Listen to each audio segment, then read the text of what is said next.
আসসালামু আলাইকুম সুপ্রিয় দর্শক, আশা করি সবাই সুস্থ আছেন, ভালো আছেন। নতুন আরেকটি ভিডিওতে আপনাদের সবাইকে স্বাগত জানাচ্ছি। যে যেখান থেকে দেখছেন, শুরুতেই বলবো আমার চ্যানেলটি ভালো লাগলে অবশ্যই আমার চ্যানেলটিকে সাপোর্ট করবেন, সাবস্ক্রাইব করবেন। তো আজকে চিকেনের একটি নতুন রেসিপি নিয়ে এসেছি। প্রথমে চিকেনগুলো ভালোভাবে ধুয়ে পরিষ্কার করে পানি ঝরিয়ে নিয়েছি। এবার এটা ম্যারিনেশনের জন্য দিয়ে দিচ্ছি 3 টেবিল চামচ রসুন বাটা, 1.5 টেবিল চামচ আদা বাটা, 2 টেবিল চামচ পেঁয়াজ বাটা এবং 1 চামচ গোলমরিচের গুঁড়ো দিয়েছি। 1 চা চামচ উঁচু উঁচু করে আমি জিরা গুঁড়ো, ধনিয়া গুঁড়ো দিয়েছি। 1 চামচ তান্দুরি মশলা দিয়েছি, চিকেন তান্দুরি মশলা যেটা সেটা দিয়েছি। দিয়েছি গরম মশলার গুঁড়ো 1 চামচ করে। এরপরে দিয়েছি সরিষার তেল 2 টেবিল চামচ, দিয়েছি টক দই। এই ধরনের মশলাগুলো দিয়ে আমি খুব ভালোভাবে ম্যারিনেট করে রাখবো। স্বাদ মতো লবণ দিবেন এবং একটু লেবুর রস দিয়েছি, এটা দিতে ভুলে গিয়েছিলাম। এই মশলাগুলো দিয়ে আপনি গোশটা ম্যারিনেট করে রাখবেন ঘন্টাখানেক ম্যারিনেট করে রাখার পরে আমি রান্না করতে চলে এসেছি। আমি এখানে সরিষার তেল নিয়েছি রান্নার জন্য, আর একটু পেঁয়াজ কুচি নিয়েছি। দিয়ে দিচ্ছি রেগুলার কিছু মশলা, দারচিনি, এলাচ, লবঙ্গ, গোলমরিচ।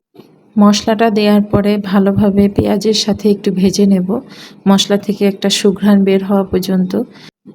এখানে আর বাড়তি কোনো মশলা ব্যবহার করব না। পেঁয়াজটা ততক্ষণ পর্যন্ত ভেজে নেব, একটু লালচে হওয়া পর্যন্ত। যখন এটা লাল বর্ণ হয়ে আসবে, একটু ব্রাউন হবে, ততক্ষণ পর্যন্ত আমি এটা ভেজে নিয়েছি। এরপর ম্যারিনেট করা মুরগির গোশটা আমি এখানে দিয়ে দিচ্ছি। যে কোনো ধরনের চিকেন এটা নিতে পারেন। সমস্ত মশলা সহ ম্যারিনেট করা যে গোশটা ছিল সেটা আমি পুরোটাই দিয়ে দিয়েছি এবং প্রথম দিকে মিডিয়াম হিটে আমি এটা নেড়ে চেড়ে ভালোভাবে মশলাটা মিশিয়ে নিচ্ছি। খুব ভালোভাবে নাড়াচাড়া হয়ে গেলে, মেশানো হয়ে গেলে চুলার আঁচটা মিডিয়াম টু লো রেখে আমি ঢাকনা দিয়ে দিয়েছি। আস্তে আস্তে করে পানি ছেড়েছে এবং এই পানিতেই কিন্তু চিকেনটা সিদ্ধ হয়ে যাবে এবং এটা দিয়েই কিন্তু রান্না শেষ হবে। আমি বাড়তি কোনো পানিও অ্যাড করিনি। চিকেন রান্না হতে খুব বেশি সময় লাগে না, তারপরও যেটা ম্যারিনেট করা ছিল সেটা রান্না করতে কিন্তু আরও কম সময় লাগে। কিছু কাঁচামরিচ অ্যাড করে দিয়েছি, আবার ঢাকনা দিয়ে দিয়েছিলাম, আবার নেড়েচেড়ে আমি আবারও ঢাকনা দিয়ে দিয়েছি। এভাবে রান্না করলে চিকেনটা ধীরে ধীরে সিদ্ধ হয়ে যাবে এবং আঁচটা কিন্তু অবশ্যই কম করে রাখবেন। আমার রান্নাটা কিন্তু প্রায় শেষের পথে। দেখতে পাচ্ছেন চিকেনের কালারটা, এটা কিন্তু খুব সুন্দর একটা লুক এসছে এবং রান্নাটা কিন্তু একটু অন্য টাইপের, একটু অন্য ডিফারেন্টের স্বাদ দিবে। সবসময় একঘেয়েমি রান্না খেতে কিন্তু ভালো লাগে না। আর এই চিকেন আইটেমটা আপনি সব খাবারের সাথেই এনজয় করতে পারবেন।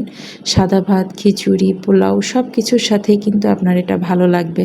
রুটি পরোটার সাথেও কিন্তু বেশ ভালো লাগবে। চিকেনের কালারটা দেখে নিশ্চয়ই বুঝতে পারছেন যে এটা কতটা লোভনীয়। আশা করি চিকেন রেসিপিটা আপনাদের কাছে সহজ লাগবে এবং ভালো লাগবে। আর যারা আমাদের নতুন আপু ভাইয়ারা আছেন, নতুন সংসার জীবনে পদার্পণ করেছেন, অনেকেই জানেন না কিভাবে রান্না করতে হয়। অনেক ভাইয়ারা আছেন যারা নিজেদের রান্না করে খেতে হয়, তারাও এই ধরনের আইটেম ট্রাই করতে পারেন। পরিশ্রম খুবই কম, খুব বেশি পরিশ্রম না। আমি চিকেনটা খিচুড়ির সাথে নিয়েছিলাম, খুবই ভালো লেগেছিল খেতে এবং বাচ্চারা কিন্তু এ ধরনের খাবার খুব পছন্দ করে। ওরা চিকেন আইটেমটা এমনিই খুব পছন্দ করে। আশা করি সবার ভালো লাগবে। ভিডিওটি ভালো লাগলে সবাই আমার চ্যানেলের সাথে থাকবেন, সাপোর্ট করবেন। আপনাদের একটা লাইক, শেয়ার আমার জন্য অনেক বড় একটা উপহার। এটা আমাকে সবার সঙ্গে পরিচিতি হতে সাহায্য করবে। আর ভালো লাগলে অবশ্যই সাবস্ক্রাইব করে রাখবেন। ফেসবুক থেকে দেখে থাকলে ফলো দিবেন। সবাই সুস্থ থাকবেন, ভালো থাকবেন। আল্লাহ হাফেজ।